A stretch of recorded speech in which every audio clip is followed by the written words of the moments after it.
Hey viewers hi welcome to our channel. నేను మీ అంజలి. So మన లైఫ్లో ఫాదర్ అన్న ఎమోషన్ అన్నది చాలా స్పెషల్ అనమాట. అంటే లైక్ మదర్ ఎమోషన్ అన్నది మనం ఎప్పుడు అంటే లైక్ దాన్ని కంపేర్ చేయలేం.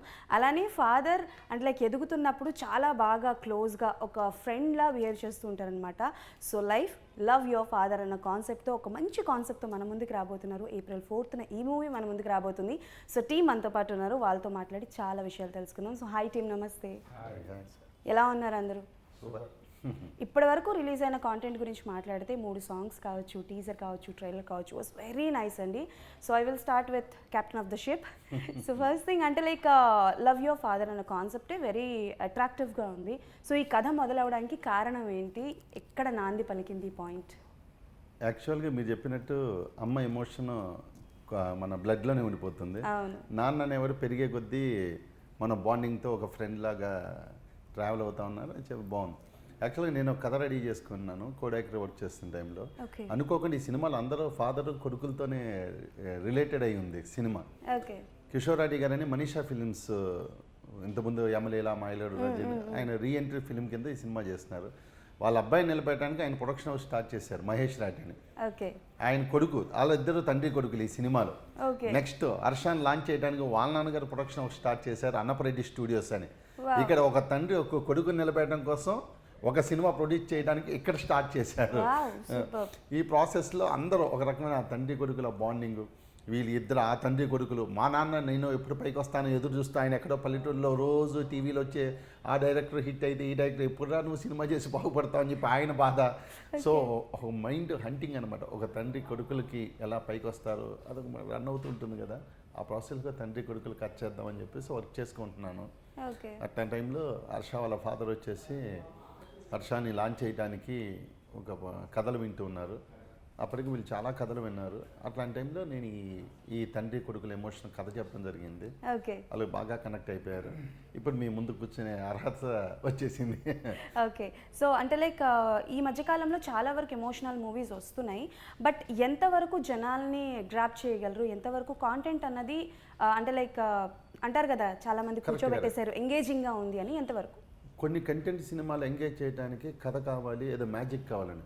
ఎమోషన్కి మ్యాజిక్ అవసరం లేదండి. ఎమోషన్ మన ఆత్మలో భాగం. ఏ సినిమాను చూడండి, ఒక అమ్మాయి అబ్బాయి ఎమోషన్, ఒక తండ్రి కొడుకుల ఎమోషను, తల్లి కొడుకులు కూతుర్ల ఎమోషను, అదే అద్భుతంగా పండించే ఆర్టిస్టులు వస్తే దానికి బ్యాక్గ్రౌండ్ మంచి విజువల్స్ పెడితే మీరు కనెక్ట్ అయిపోతారు. దానికి ఇంత కంటెంట్ అక్కర్లేదు. ఎమోషన్ అనేది మన జీన్స్లోనూ మన డిఎన్ఏలో భాగం. దీనికి మ్యాజిక్లు అవసరం లేదండి. ఏదో మ్యాజిక్ చేసి ఒక మంచి ఐటెం సాంగ్ పెట్టాం, ఏదో దాంట్లో మంచి ఒక 20 రోజులు ఫైట్ చేసి బాంబులు వేసి బ్లాస్టులు చేసి భూకంపాలు తెప్పించాం. ఏమి ఎమోషన్ సినిమాకి అవసరం లేదు. కథలోనే life LYF love your father, దాంట్లోనే ఒక ఎమోషన్ ఉంది అని చెప్పేసాం. ఆ ఎమోషనే మిమ్మల్ని హంట్ చేస్తుంది. దీనికి అద్భుతమైన ఫోటోగ్రఫీ మా శ్యామ్ గారు ఇచ్చారు, మణి గారు ఇచ్చారు. ఇక్కడ ఉన్నారుగా చరణ్ గారి గురించి మనం ఒక హిస్టరీనే వచ్చేస్తుంది. ఆయన గురించి చెప్పాలంటే ఆయన చేయని శాఖలు లేవు. అలాగే మన ప్రవీణ్ గురించి ఆయన వికీపీడియాలో చేస్తే ఓ లిస్ట్ వస్తూనే ఉంటుంది. ఎన్నో సినిమాలు దగ్గర ఇయర్లీ ఒక 10 మూవీలు ఉంటాయి సార్. ఏం మాట్లాడుతున్నారు మీరు? తక్కువ చెప్పాను. 10-15 దగ్గరలో ఉంటాయి కదా. ఆయన ఎంత ప్రాణం అయ్యారంటే వాళ్ళిద్దరూ. ఈ సినిమాను మేము కథగా రాసుకున్నప్పుడు ఒక రూమ్లో కూర్చొని ఏదో ఊహల్లో రాసేసుకుంటాం. ఒక తండ్రి అంటే ఇలా ఉండాలి, ఒక కొడుకు ఎమోషన్. దాన్ని ఏదైతే పేపర్ మీద రాసుకున్నానో 100% మనం 100కే 100 మార్కులు వేసుకున్నాం. ఆ పైన ఇంకా లేవు పారామీటర్స్.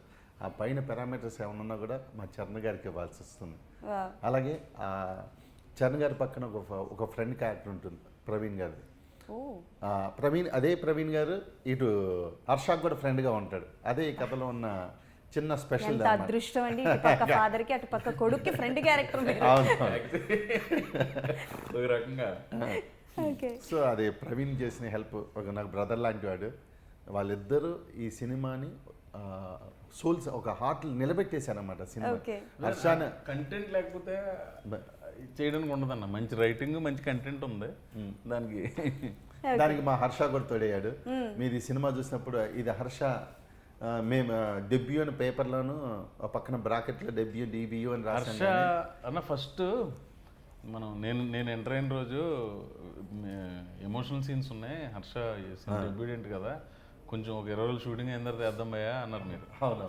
కట్ చేస్తే రోజు దినదిన ప్రవర్ధమానం అన్నట్టుగా రోజు ఎమోషన్ ఫస్ట్ సినిమాలో అంతలా చేయటం గొప్పన. నేను మొన్న ఆడియో ఫంక్షన్లో కూడా చెప్పాను హర్ష. నిజంగా తను లేనప్పుడు కూడా తను మీ ఇద్దరు అదే మాట్లాడుకున్నాం.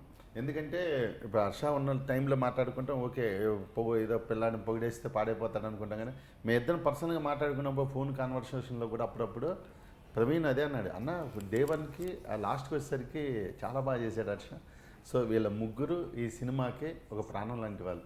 లైఫ్ వీళ్ళ ముగ్గురితో ఇంటర్వ్యూ చేయటం నాకు లైఫ్లో మెమరబుల్ ఇన్సిడెంట్. లైఫ్లో ప్రధాన పాత్ర చరణ్ గారిది, దాని చుట్టూ మా పాత్రలు తిరుగుతుంటాయి. ఒక్క సీన్ అన్న కట్ చెప్పినప్పుడు ఆ కంటెంట్ అర్థమైంది. చరణ్ సార్ ఆయన గురించి చరణ్ గారు చాలా బాగా చేశారండి అంటే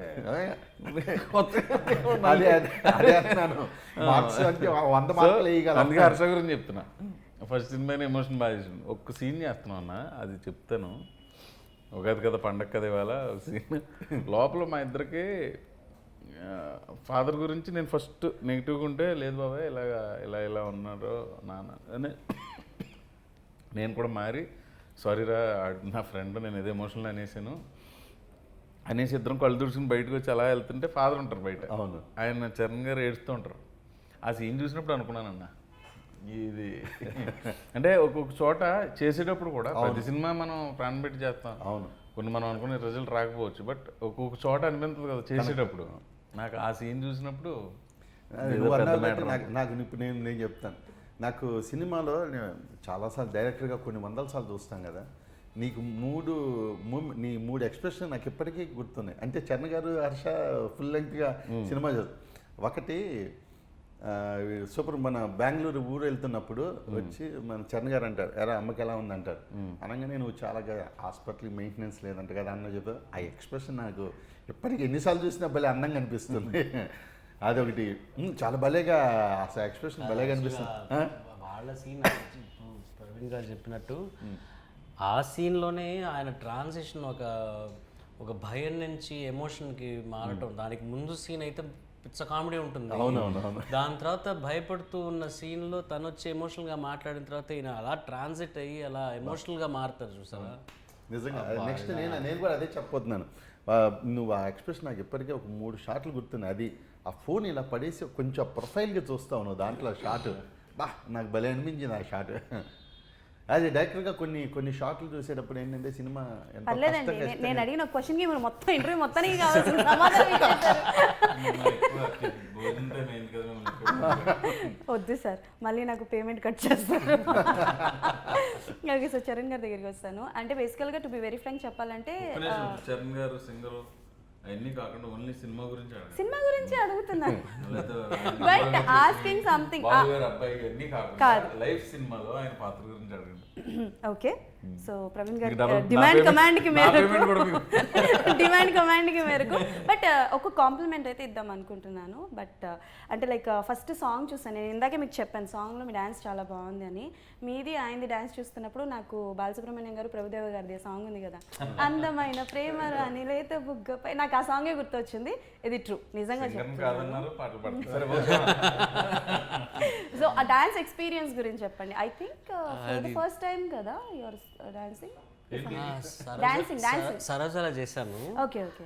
బట్ చాలా కాలం తర్వాత మళ్ళీ డాన్స్ అనడం, అది దాన్ని డాన్స్ అన్న నేను, తను ఏదో చేయమన్నారు.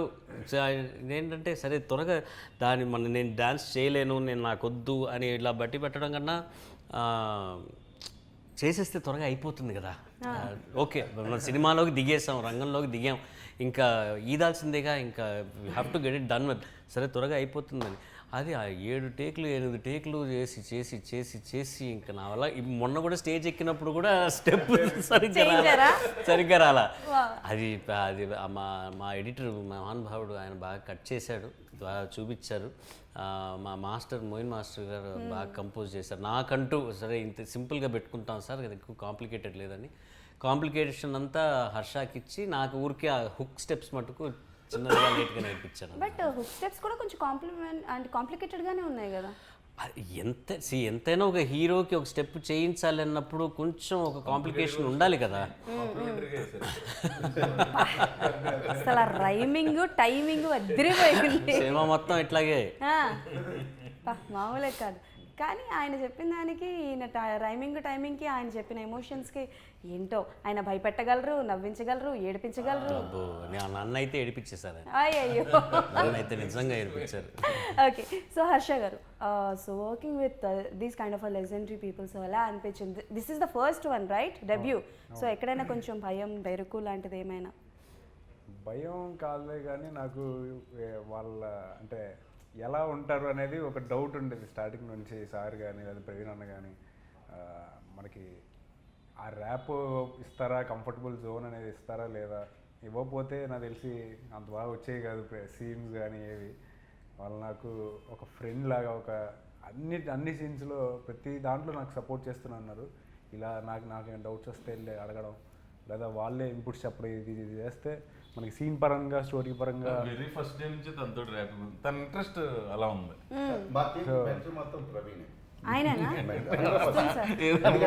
ఏదైనా సీన్ చెప్పినాను అన్న, ఈ సీన్లో కొంచెం ఇంప్రవైజేషన్ ఇలా చేద్దాం అన్న బాగుంటుంది. ఈవెన్ హర్షాకైనా, ఎందుకంటే చరణ్ గారికి వాళ్ళిద్దరున్న ఫ్రెండ్షిప్ వేరు, మా టీంకి మాత్రం మెంటర్ ప్రవీణే. అది ఓపెన్గా చెప్పొచ్చు. ఏదన్నా నేను తప్పు చేస్తున్నాను అనుకో అన్న, చిన్న ఏదన్నా ఏదో ఇలా చెయ్యి అన్న, భలే ఉంటుంది అన్న, ఇలా చేద్దాం అన్న, ఇలా మెరుగ్గా చేద్దాం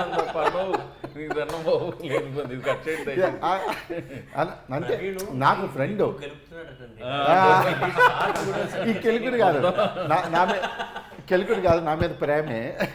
ఇలా చేద్దాం అన్నా అంటే ఆయన ఒప్పుకుంటేనే ప్రతి చోట ఇది ఇలా అడుగుతాం మేము డైరెక్టర్ని. మీ పాయింట్ ఆఫ్ వ్యూ చెప్తారు అంతేనా? పాయింట్ ఆఫ్ వ్యూ కదండి, ఇది సార్ ఇలా చేయను అంటే డైరెక్టర్ గారు ఒప్పుకుంటే ఓకే, లేదు అది వద్దు అంటే అది ఆపేస్తాం. మరి అది లేకపోతే 2-3 సార్లు నేను ఒప్పుకోలేదు, మా ఇద్దరి మధ్య అది కూడా జరిగింది. అది వచ్చేసి అన్న ఇది మారుదాను, లేదు ఇదే చెప్పు, లేదన్న ఇది మాట్లాడలేదు. నాకు డైరెక్టర్ గారి చేతిలో ఉంటుంది, మేము అడగటం మా బాధ్యత. సార్ చేశారంటే ఓకే బాగానే ఉంది వెళ్ళండి, వద్దు ఇదే అంటే అదే అడగటం వరకే, అడగడం మన బాధ్యత.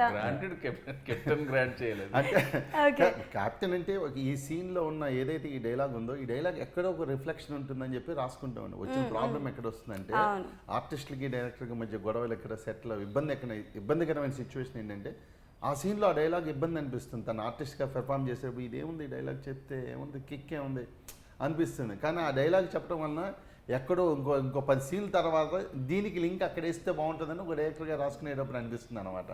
వీటి వల్లనే డైరెక్టర్కి ఆర్టిస్టులకి మధ్య డిస్కషన్లు జరుగుతుంటాయి బేసిక్గా. ఓకే, ఆయన క్యాప్టెన్ నాకు ఇందాకే అర్థమైంది. ఇందాక నేను కూర్చొని ఫోన్ చూసుకుంటుంటే యాంకర్ మీరేనా క్వశ్చన్లు ఏం రాశారు అని అడిగారు. ఒక్కసారికి నేను భయపడ్డాను సార్. క్వశ్చన్ ఎందుకంటే చరణ్ సార్ ఏమన్నారంటే సినిమా గురించి అడిగితేనే బాగుంటుంది, అలా కాకుండా నాన్నగారిది నాది అవన్నీ అడుగుతున్నారు, అవి సినిమాకి సంబంధం లేని కదా, మనం పర్సనల్ ఇంటర్వ్యూలో చెప్పుకోవచ్చు అంటే. అందుకని అంటే బేసికల్ గా చరణ్ గారు దొరకడమే చాలా కష్టం, ఇంటర్వ్యూస్ చాలా తక్కువగా ఇస్తారు కదా, మేబీ దాని గురించి అడిగి ఉంటారు. మీరు రాసుకుని ఉంటారు కదా, ఇవి అడగండి. అడగడం తప్పు కాదు, మీరు అడిగిన టోన్ లో నాకు భయం వేసింది నిజంగా చెప్పాలంటే. ఈయనేంటి ఇంత సీరియస్ గా ఉన్నారు, ప్రిపేర్ అయిపోదా అని చెప్పి మళ్ళీ నేను నెక్స్ట్ ప్రిపేర్ అవుతున్నాను. ఓ వెయిటింగ్ మార్చిన మార్పు అనమాట. ఓకే, సో ప్రవీణ్ గారు మీకే క్వశ్చన్.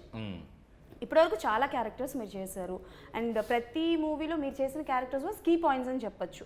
లైక్ హీరో ఫస్ట్ నుంచి స్టార్టింగ్ వరకు ట్రావెల్ అవ్వడం, ఎమోషన్స్ కానీ అది.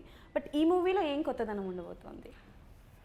ఈ మూవీలో నా వయసుకు మించిన పాత్ర ఒకటి చేశాను, హీరో బాబాయ్ అంటుంటాడు, అది ఫస్ట్ థింగ్. రెండు ఏంటంటే ఎంటర్టైన్మెంట్ కంటే ఎమోషన్ మీద ఎక్కువ ఉన్నామండి. అంటే ఒక ప్రాణ స్నేహితుడు ఆయన కథ చెప్పేది ఇప్పుడు వాళ్ళ అబ్బాయి, ఇద్దరితోటి బాండింగ్ ఉంటుంది. ప్లస్ ఆయన చేసి పనుల వల్ల కొంత ఇబ్బంది పడుతుంటాడు, అక్కడ మాత్రమే కామెడీ, తర్వాత అంతా ఎమోషనే. ఎవరు చేసే పనుల వల్ల ఎవరు ఇబ్బంది? ఏం చేసే పనుల వల్ల సార్, చేసే పనుల వల్ల ఆయన ఇబ్బంది పడతారా? అది ఓహో అంతవరకే చెప్పాలి, ఆయన ఏ పని చేసేదని చెప్పలేము. మరి ఇదా మ్యాటర్, తప్పలేదు సార్, మీ బాధ పగడకు కూడా రాకూడదండి.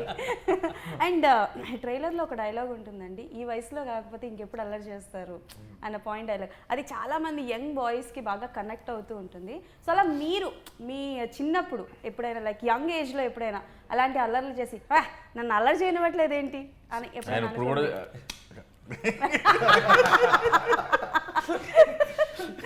తెలియకుండా ఎదిగిన వాళ్ళు ఎవరన్నా ఉన్నారా ఉంటారా? అసలు మీరు ఇప్పుడు ఇంకా మానలేదు మీరు. Okay done. చాలా ఉన్నాయి, అందరికీ ఉంటాయి. నాకు తెలిసి హర్ష ఒక్కడే అనుకుంటా బుద్ధిమంతుడు ఈ రోలు. ఇంకా మాకు మనకే కాదు సార్, బుద్ధిమంతుడిలో ఉన్నాడో ఫస్ట్ సినిమా కాబట్టి ఇంకా డౌట్ నాకు. సరే ఎనీ మెమరబుల్ అంటే లైక్ డ్యూరింగ్ ద షూటింగ్ టైంలో హర్ష గారి క్యారెక్టరైజేషన్ చూసి మనం కూడా ఇలా చేసాం కదా అని ఏ సీన్ చూస్తున్నప్పుడు అనిపించింది? అంటే క్లబ్ తప్పతాగి పోలీసులు అరెస్ట్ చేసి అట్లాంటి సీన్ నా లైఫ్లో ఎప్పుడు రాలేదు. ఓకే, అంటే సినిమాలో ఉందా సార్ అలాంటిది? నాకు కూడా తెలియదు. ఉంది కదా, ఉంది కదా. అది ఇది కామన్ కదా సినిమాలో ఉంటది. చెప్పండి. ఓ మీరు లేరు ఆ సీన్లో? ఆ సీన్లో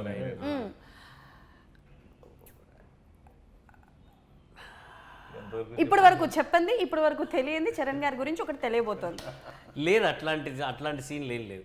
అంత ఘోరమైన సీన్లు లేవు సినిమాలో. ఇది కమర్షియల్ సినిమా అయినా ఫ్యామిలీతో కూర్చొని చూడదగ్గ సినిమా. ఓకే, సో అట్లాంటి అల్లర్లు ఏవి ఈ సీన్స్లో లేవు. ఓకే, అల్లరి లేవు. మీ లైఫ్లో ఎక్స్పీరియన్స్ చెప్పండి. అంటే ఏని కొంటేతనం అల్లరి అట్లాంటిది? స్కూల్ డుమ్మా కొట్టి వీడియో గేమ్లు ఆడటం, ఇండియా ఇంగ్లాండ్ మ్యాచ్కి వెళ్ళినాం, ఫైనల్ డే టెస్ట్ మ్యాచ్కి.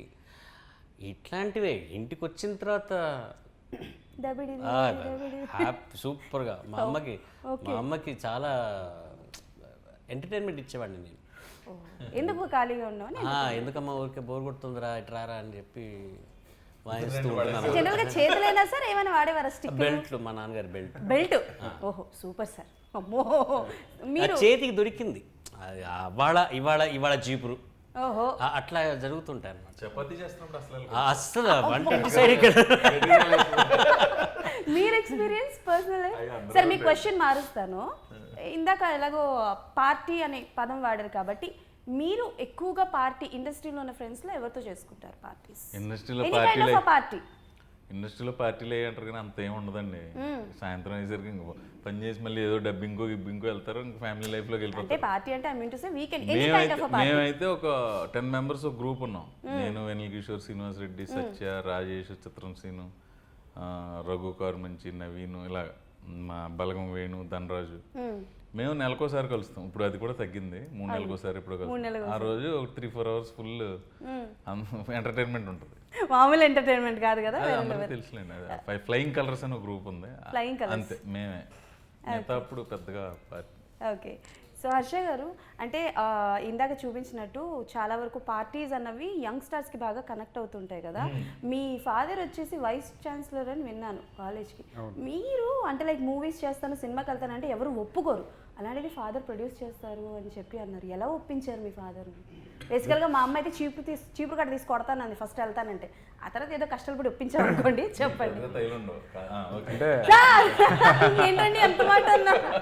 అంటే ఇప్పుడంటే కొంచెం ఇలా తయారై ఉండగానే అప్పుడు కొంచెం నాజుగ్గానే ఉండే.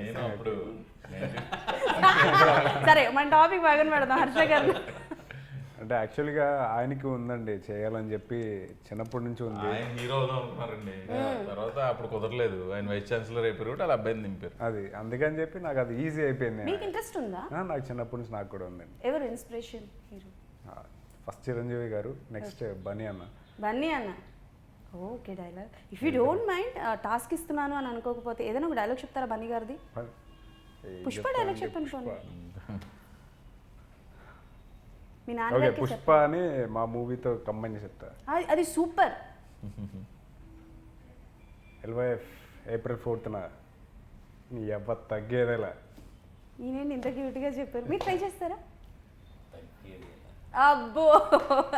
అండ్ మీరు చెప్పండి, లవ్ యువర్ ఫాదర్ మూవీలో త్రూ అవుట్ ద మూవీలో ఎనీ పర్సనల్ ఎక్స్పీరియన్స్డ్ థింగ్స్ ఏమైనా మీరు సీన్స్ కానీ అందులో పెట్టడం జరిగిందా? What ever is that. అది మధుమతి సాంగ్ కావచ్చు, పార్టీ సాంగ్ కావచ్చు, or else father emotion song. మీరు చాలా తేలిగ్గా తప్పించుకోవాలని చెప్పి ఫాదర్ ఎమోషన్ అని మాత్రం చెప్పకండి. సార్ మధుమతి లాంటి సాంగ్ లాంటి మీ లైఫ్ లో అట్లాంటివి ఏమైనా జరిగినాయి సార్? అట్లా అని లేవు సార్, మొదటి జీవితంలో ఏం జరగలేదు సార్. షూరా సార్? షూర్ సార్, ఇరికెచ్చకండి నన్ను, మీకు దన్నం. మీ ఫ్యామిలీ వచ్చారు కదా, అదే మీరు స్కెచ్ చేస్తారు లేకపోతే చెప్పేవాడు కదా. ఇక్కడ మరి వినపడేటట్టు కూర్చున్నారు ఆవిడ కూడా. సరే మనం ఇంకొంచెం ఇరికిద్దాం సార్, పర్లేదు. చెప్పండి ఎనీ ఎక్స్పీరియన్స్. సినిమా కథ రాసుకునేటప్పుడు ఏంటంటే అంత పర్సనల్ ఎక్స్పీరియన్స్లు ఈ వయసుకి వచ్చిన తర్వాత ఉండవండి. ఇక కథ మీద బ్యాలెన్స్డ్గా వెళ్ళిపోతారు. Love Your Father మీరు అన్నట్టు లవ్ యూ ఫాదర్ కూడా కొంచెం లవ్ యువర్ ఫాదర్ కంటెంట్ కాబట్టి ఫాదర్ తోటి ఉన్న ఎమోషనల్.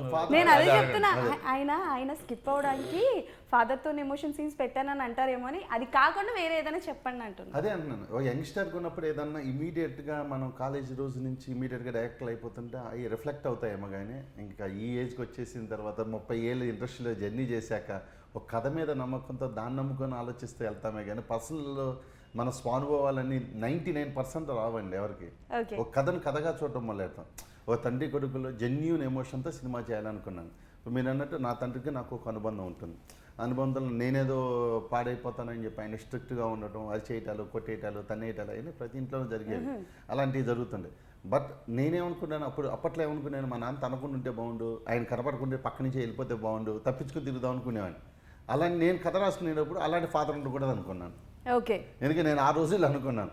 కానీ నేను ఫాదర్ అయ్యాక నాకు 2 పాపలు. నాకు ఫాదర్ అయ్యాక మా నాన్న ఎందుకు తిట్టాడు ఇప్పుడు అర్థమవుతుంది. ఇప్పుడు మా అమ్మాయి కూర్చొని అంతే రియల్ సార్, టు బి హానెస్ట్గా. ఇప్పుడు నేను బయట నుంచి ఇప్పుడు ఇలా షూటింగ్ నుంచో ఎక్కడి నుంచి వెళ్తా నాన్న అవస్థలు పడి వెళ్ళిపోతాను. ఇంటికి వెళ్ళంగానే రూమ్లో కూర్చోగానే వాళ్ళు ట్యాబ్లెట్ చూస్తాను అనుకున్నా సర్రని బీపీ వచ్చేస్తుంది. బయట ఎంత మంచివాడో పవన్ మాట్లాడాడో కోపం రాదు అంటుంటారు. ఇంటికి రాగానే ఆ కోపం పడి మామే చూపించారు. వాళ్ళ డాటర్ బి లైక్ ఊర్లో ఉన్న కోపం అంతా తీసుకొచ్చి నా మీద వాళ్ళు అలాగంటారు. మాది కూడా అదే వయసు. ఇంట్లో ఉన్న కోపం పడి మా మీద పడుతున్నారు. బోల్డ్ పడ్డం. ఓకే, సో అంటే love your life movie this is an father and sun bond movie కాబట్టి ఈ కాన్సెప్ట్ బేస్డ్ మూవీస్ చాలానే వచ్చినాయి ఈ మధ్యకాలంలో వచ్చాయి. ఎందుకంటే మదర్ ఎమోషన్స్ ఎక్కువగా వస్తున్నాయని చెప్పి ఫాదర్ ఎమోషన్ బేస్డ్ మూవీస్ వస్తున్నాయి. బట్ ఎక్కువగా జనాలు యాక్సెప్ట్ చేయట్లేదు. ఎక్కడో ఏదో చిన్నది మిస్ ఫైర్ అయింది అని చెప్పి కొన్ని సినిమాలు ఏంటి అని అంటే కొంచెం యావరేజ్గానే ఉన్నాయి. బట్ ఇది అంటే లైక్ చాలా వరకు ఏంటంటే కంపేర్ చేస్తుంటారు. ఫర్ ఎగ్జాంపుల్ నానక్ ప్రేమతో సినిమా ఉంది, ఏ సినిమా వచ్చినా ఆ సినిమాతో కంపేర్ చేస్తూ ఉంటారు. సో అలా ఆలోచించే వాళ్ళకి what you want to say? So ఎవరైనా ఆన్సర్ చేయొచ్చు. ఆలోచించగా అది స్టార్ సినిమా అండి, ఇదేమో ఫస్ట్ సినిమా కుర్రాడిది. But story related to father emotion. మీరు అడిగిన క్వశ్చన్కి నేను ఆన్సర్ చరణ్ గారు కూడా చెప్పారు. చరణ్ గారు నాతో డిస్కస్ చేసినప్పుడు మీరు చెప్పిన ఈ సినిమాలన్నీ కూడా హీరో పాయింట్ ఆఫ్ వ్యూలోనూ ఫాదర్ పాయింట్ ఆఫ్ వ్యూలో కథ రన్ అవుతుంటుంది. అంటే తండ్రి కొడుకులు ఇద్దరు, కొడుకు ఏదో కాలేజీలో అల్లరి చేస్తుంటాడు, ఏదో గొడవలు పడుతుంటాడు, తాగుతుంటాడు, గొడవ చేస్తుంటాడు. ఆ తండ్రి కొడుకులకి మధ్య క్లాష్ స్టార్ట్ అవుతుంది. ఈ మధ్య మీరు చూసిన చాలా సినిమాలు అవచ్చు, పేర్లు మనకు అనవసరం. తండ్రి కొడుకుల ఎమోషన్ జర్నీలో తండ్రి కొడుకులే ఒక స్టేజ్లో ఇద్దరి మధ్య క్లాష్లు వచ్చి ఇద్దరు మాట్లాడుకోకపోవటం, ఈ కొడుకు చేసే పనులు క్లైమాక్స్లోకి వచ్చిన తండ్రి రిలీజ్ అయ్యి నా కొడుకు మంచి పనులే చేశా, నేనే అపార్థం చేసుకున్నా అని చెప్పి కలుసుకుంటారు. ఇలా ఉంటాయి. దీంట్లో అది కాదు. ఒక మంచి ఫాదర్కి ఒక మంచి కొడుకు హ్యాపీగా ఇద్దరు, ఇది వీళ్ళిద్దరి నుంచి ఒక థర్డ్ ఫోర్స్ నుంచి కథలో కాన్ఫ్లిక్ట్ వస్తుంది. అక్కడి నుంచి వీళ్ళిద్దరూ ఎలా ఫేస్ చేసి ఎలా ఇది చేశారన్నదే కథ. అసలు ఇప్పటికి వచ్చిన కథకి వీటికే సంబంధం ఉండదు. సో తండ్రి పగని కొడుకు తీర్చుకుంటాడా అంటే ట్రైలర్ని బట్టి నాకు అర్థమైంది. మీ అది ట్రైలర్ చూసారుగా, 4వ తారీఖు వస్తే సినిమా అందరు మార్నింగ్ షో తర్వాత అర్థమైపోతుంది. ఓకే, సో ఎలాగో ఒక నిమిషం ఎప్పుడో సగం చెప్పేసారు అన్న కదా. ఇప్పుడు నేను అడిగి డౌట్ అయితే మొత్తం చెప్పేసాను. ఎవరి పాయింట్ ఆఫ్ వ్యూలో ఓపెన్ అవుతుంది మన కదా. యాక్చువల్గా ఈ 2 క్యారెక్టర్స్ పాయింట్ ఆఫ్ వ్యూలో అదే ఇద్దరు 2 పాయింట్ ఆఫ్ వ్యూలో కథ రన్ అవుతుంది. అదే కొత్త. ఓకే, నాకు ఒక చిన్న క్వశ్చన్ అండి. సో మన మూవీలో ఏంటంటే ఒక పాయింట్ ఉంది, దట్ ఈస్ ఏంటంటే హార్స్ రేసింగ్ అన్న పాయింట్ ఒకటి ఉంది కదా. సో రీసెంట్గా బెట్టింగ్ యాప్స్ గురించి కూడా చాలా ఇష్యూస్ నడుస్తున్నాయి. సో దాని మీద ఏమైనా మెసేజ్ అన్నది ఇచ్చేది ఏమైనా ఉంటుందా? బెట్టింగ్ యాప్స్ అని అన్నాను, బట్ బెట్టింగ్ వేయడం లాంటి అండి. ఇప్పుడు పెద్దలు చెప్తేనే పిల్లలు ఎవరు వింటర్లేదు, ఇంట్లో పెద్దలు చెప్తేనే. ఇప్పుడు మనం ఒక మెసేజ్ ఒకటి చెప్పి సొసైటీని సరిదిద్దే అంత ఇది సినిమా ఎంటర్టైన్మెంట్గా చూడాలి. కానీ అదేంటంటే కోఇన్సిడెంటలీ ఈ టైంలో ఈ ఇష్యూస్ వచ్చినాయి అంతే తప్ప మాకు ఆల్రెడీ కథలో ఒక భాగం ఈ బెట్టింగ్ కానివ్వండి,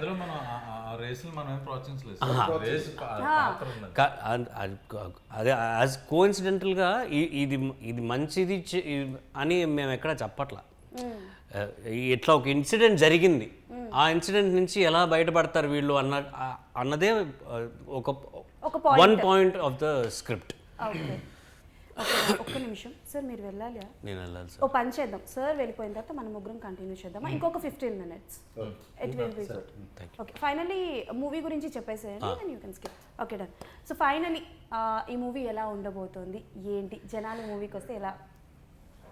మంచి ఎఫర్ట్ పెట్టాం అందరం. నా రీఎంట్రీ, హర్ష డెబ్యూ, ప్రవీణ్ నవాబ్ షా, ఇంకా ఎన్నో మంది లెజెండరీ యాక్టర్స్, సీనియర్ యాక్టర్స్ ఇండస్ట్రీలో ఈ సినిమాకి సహకరించారు. డైరెక్టర్ గారి ఫస్ట్ సినిమా. చాలా చాలా విషయాల్లో ఈ సినిమాలో ఉన్న ఎమోషన్స్ అన్నీ మా లైఫ్లో కూడా ఉన్నాయి ఇప్పుడు. ఎందుకంటే మా మనీషా ఆర్ట్స్ అండ్ మీడియా వాళ్ళది రీఎంట్రీ, వీళ్ళ నాన్నగారిది first production. So it's everything put together, ఒక మంచి సంకల్పం, మంచి ఎఫర్ట్ పెట్టాం ఈ సినిమాలో. సినిమా బాగా వచ్చింది. ఇంకా దీని తర్వాత అద్భుతమైన చిత్రం మీరు వచ్చి చూస్తే మీ జీవితం మారిపోతుందనే ఇట్లాంటి కబుర్లు నేను చెప్పను. మంచి సినిమా, మీరు సినిమాకి వెళ్ళాలని అనుకునే పరిస్థితుల్లో ఇది ఒక మంచి సినిమా. చూడండి, చూస్తే మీకు నచ్చుతుందని నా అభిప్రాయం. ఓకే, థ్యాంక్ యూ అండి, థ్యాంక్ యూ సో మచ్.